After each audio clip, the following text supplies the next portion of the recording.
Asante Martha. Masoko ya hisa yameimarika kufuatia hatua ya Rais wa Marekani Donald Trump kutangaza anasitisha kwa siku 90 nyongeza ya ushuru kwa bidhaa zinazoingizwa Marekani. Hata hivyo, kulegezwa huko kwa sera kali ya Trump hakujaisaza China. Badala yake, Rais Trump ametishia kuiongezea ushuru wa hadi 125%, akishtumu nchi hiyo kwa kutokuwa na heshima. Akihojiwa na waandishi wa habari kuhusu athari za kujibizana na China kibiashara, Bwana Trump amesema anaamini watafikia makubaliano na kiongozi huyo wa China. Nadhani Rais Xi ni mtu anayefahamu fika anachokifanya. Ni mwerevu, anaipenda nchi yake. Hilo nafahamu vyema. Nafahamu vizuri na nadhani anataka kufikia makubaliano. Nadhani hilo litafanyika. Tutapata simu wakati fulani na tutaafikiana. Litakuwa jambo jema na kwetu na litakuwa jambo jema kwa ulimwengu na ubinadamu.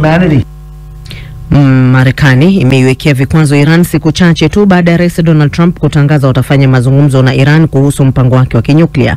Hatua hiyo inaonekana kulenga kuishinikiza Iran kuelekea mazungumzo yaliyopangwa kufanyika Jumamosi hii huko Oman.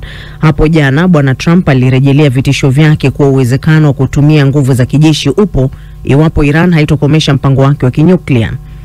Maafisa wa uokozi katika Jamhuri ya Dominica sasa wanaelekeza nguvu katika kutafuta miili na sio tena kuokoa walioangukiwa na paa la ukumbi wa burudani siku 2 zilizopita wakati wa tamasha la muziki.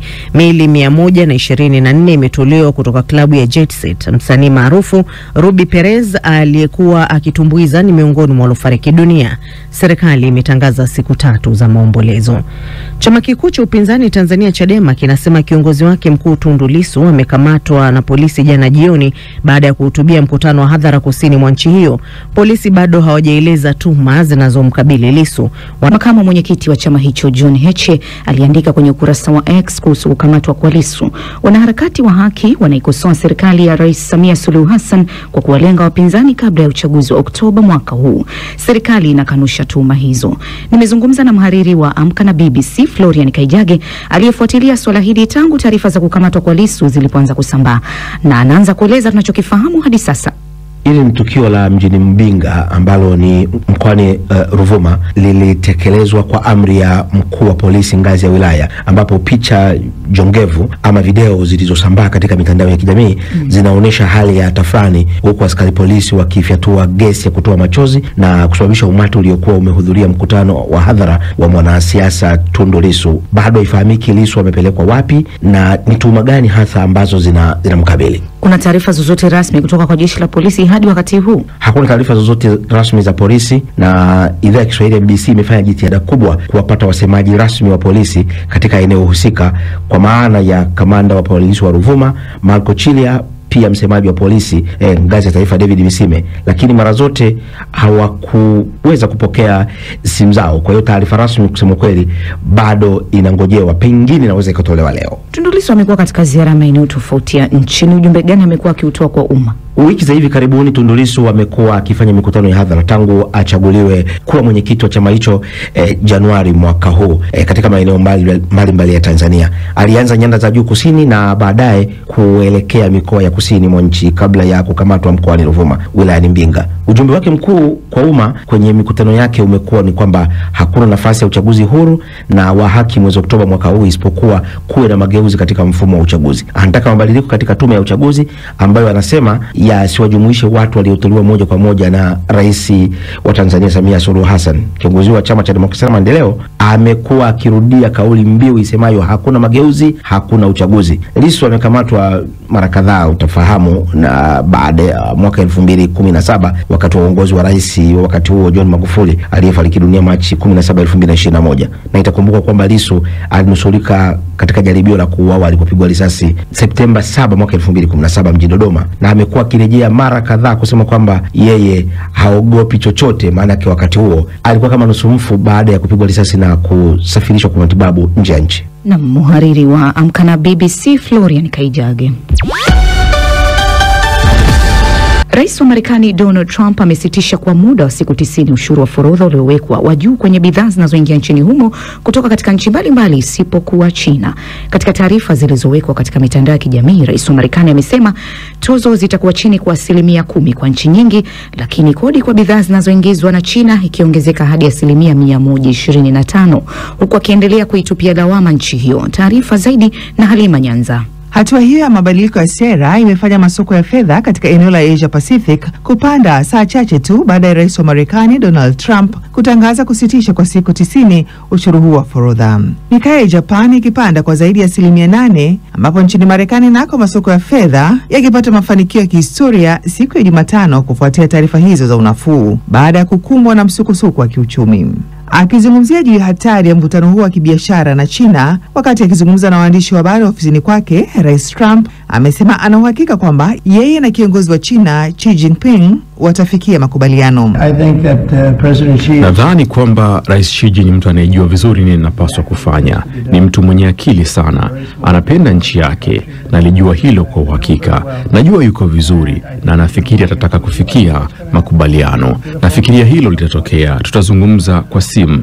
Litakuwa jambo kubwa kwao, litakuwa jambo kubwa pia kwetu, litakuwa jambo kubwa pia kwa dunia na kwa ubinadamu.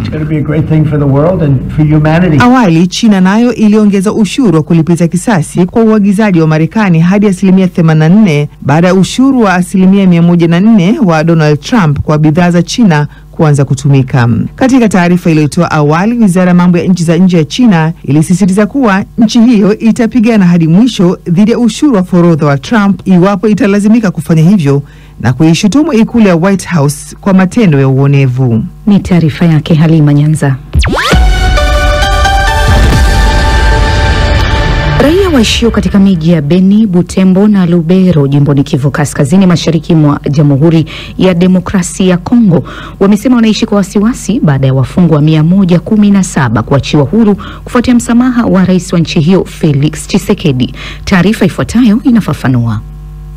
Wafungwa 117 miongoni mwao askari 74 kutoka katika vikosi vya jeshi la Jamhuri ya Kidemokrasia ya Kongo walifaidika na msamaha wa rais kutoka katika gereza kuu la Kangwai katika mji wa Beni, Kivu Kaskazini. Jambo ambalo tangu kushuhudiwa hapo jana hadi sasa limepelekea raia wanaoishi katika wilaya ya Rubero katika miji ya Beni na Rubero kuishi kwa wasiwasi kama wanavyoelezea baadhi yao. Tunahofia kwamba wanapotoka jelani wanaweza toka tu na visirani mbalimbali ili waweze kuviendelesha. Ambalo lingelitendeka likuwa kwamba wanapotoka gerezani waweze pelekwa kwenye vituo vya mafunzo. Tuko na huzuni sana. Tulikuwa nadhania tunatapata amani, tena wanaongeza fungula wafungwa, sasa tunabakia muhali ya wasiwasi. Tunaogopa M23, tunaogopa pia na wale wenyewe wanafunguliwa tena. Tunakosa amani, itatokea wapi? Haya yalishuhudiwa wakati hali ya wafungwa nchini Kongo kwa asilimia kubwa ikilalamikiwa na watetezi wa haki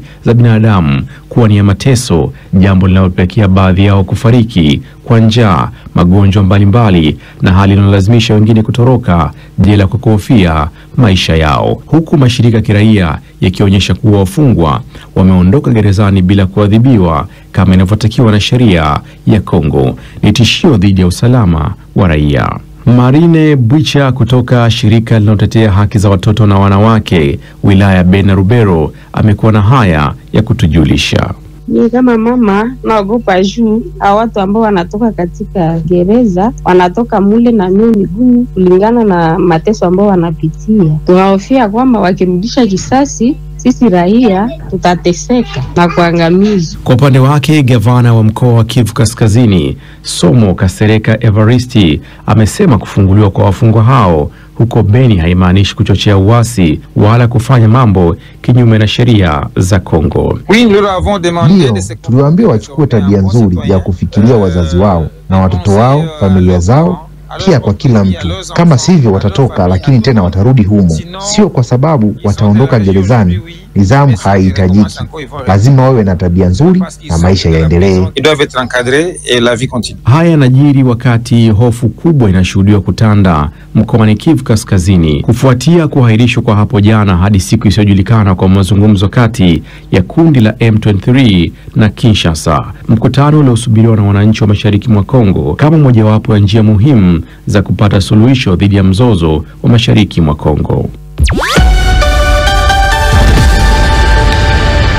Bunge la Marekani limeanzisha muswada ambao unaweza kuzuia msaada kutoka shirika la fedha la kimataifa IMF kwenda mataifa Afrika ya Kati, huku hali ya mvutano ikizidi kuongezeka kati ya kampuni za mafuta za kimataifa na mamlaka za kifedha za kanda. Esther Luambano na maelezo zaidi. Sheria hiyo iliyowasilishwa na wawakilishi wa chama cha Republican nchini Marekani, Bill Hizenga na Dan Mueller, inailenga sera mpya ya Benki ya Mataifa ya Afrika ya Kati BEAC na kampuni za mafuta ili kufadhili usafirishaji wa baadaye wa maeneo ya uchimbaji kwa sasa zinashikiliwa katika benki za kigeni. Jumuiya ya Kiuchumi na Fedha ya Afrika ya Kati CEMAC yenye nchi 6 wanachama ambazo ni Cameroon, Gabon, Chad, Guinea ya Ikweta, Jamhuri ya Afrika ya Kati na Jamhuri ya Kongo iliidhinisha sera hiyo katika mkutano wake wa kilele wa Disemba 2024.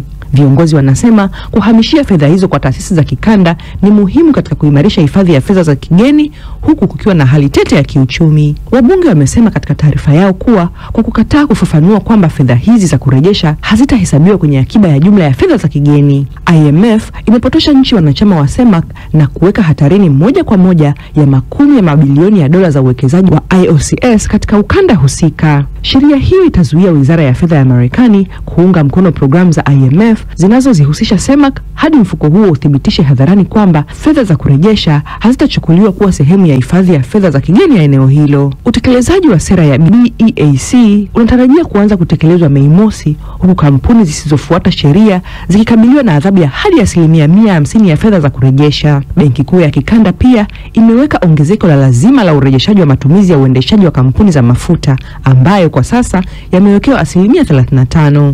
Lakini muswada wa Marekani unahoja kwamba IMF inawezesha udukuzi wa fedha kwa kuunga mkono hatua hiyo. Marekani inaonya kuwa mamlaka ya BEAC inaweza kuzuia uwekezaji wa mafuta na gesi na kuwasilisha vibaya asili ya fedha ambazo zimewekewa vikwazo vya kimkataba na zimetengwa kwa ajili ya ukarabati wa mazingira wa siku zijazo hazipatikani kwa matumizi ya sasa. Taarifa ya Esther Luambano inatupeleka viwanjani kwake Omari Mkambara. Omari, kwa hiyo sasa jina mwaka robo linafutwa rasmi. Limeondoka, halipo tena. Saizi ni nusu finali na inaweza ikatokea finali na ubingwa unaweza ukaja. Na nianzie hapo ambako wekundu wa Msimbazi Simba Sports Club baada ya jana kupata ushindi wa goli 4-1 kwa mikwaju ya penalty dhidi ya klabu ya Al Masry wamefanikiwa kutinga kwenye nusu finali ya kombe la shirikisho barani Afrika. Na sasa wekundu hao wa Msimbazi watacheza nusu finali dhidi ya klabu ya Stellenbosch ya Afrika Kusini ambao Stellenbosch walipata ushindi kwa kufunga Zamalek kutoka Masry kwa goli 1-0. Nusu finali ya Simba itaanza kupigwa hapa nyumbani kwenye nchini Tanzania ambako Simba watacheza na Stellenbosch kutoka Afrika Kusini, na mchezo wa kwanza utapigwa Aprili 20, huku nusu finali nyingine itawakutanisha RS Berkane ambao watacheza na FC Constantine kutoka kule Algeria. Na nikisalia kwenye kandanda, kivumbi cha usiku mkubwa wa Ulaya kilikuwa kinaendelea hapo jana usiku ambako FC Barcelona wakicheza kwenye uwanja wa Al-Mashauri wa kule Barcelona wa Olympique Luis Company walipata ushindi ambao unawatanguliza mguu mmoja kucheza nusu finali ya ligi ya mabingwa Ulaya baada ya kuwachapa Wajerumani wa Borussia Dortmund kwa goli 4-0. Magoli ya Barca kwa kambani na Rafinha ambaye pia alitoa assist 2 na goli bwana Robert Lewandowski akipiga pia goli 2, huku kinda Lamine Yamal pia akipiga msumari wa mwisho. Vijana wa Luis Enrique PSG wakiwa nyumbani Parc des Princes waliweka pia katika mazingira mazuri ya kuweza kutinga nusu finali baada ya kuwachapa Aston Villa kwa goli 3-1. Mechi za mkondo wa pili zitapigwa juma lijalo la Aprili 15 na 16. Na sasa tuangazie mchezo wa tennis ambako nyota namba 5 kwa ubora kwa upande wa wanaume Novak Djokovic ameanza vibaya mchuano Monte Carlo Masters baada ya kuchapwa vibaya na mpinzani wake katika mchezo wa ufunguzi. Djokovic ambaye amewahi kuwa mchezaji namba 1 kwa ubora alifungwa na Mtile Alejandro Talibo kwa seti 2 ya 6-3 na 6-4 katika raundi ya pili. Lakini kujuza jingine kubwa la muhimu zaidi ni kwamba klabu ya Liverpool wanakaribia kufikia makubaliano mpya ya kumwongezea mkataba nyota wake Mohamed Salah. Mazungumzo yanaendelea kati ya pande zote hizo mbili na bado hayajafikiwa mwisho. Lakini pia nyota mwingine wa Liverpool, beki kutoka kule nchini Uholanzi, VVD, pia anaendelea na mazungumzo na klabu hiyo, na akisema mazungumzo yanakaribia kufika mwisho ya kuweza kukamilisha mkataba wa kuendelea kuwatumikia klabu ya soka ya Liverpool. Somaje kuhusu robo finali au unataka kusema kuhusu nusu finali? Zote. Subiri ubingwa uje Afrika ya Mashariki, tutajua nani alikuwa bora zaidi. Asante sana Omari Mkambara. Shukrani.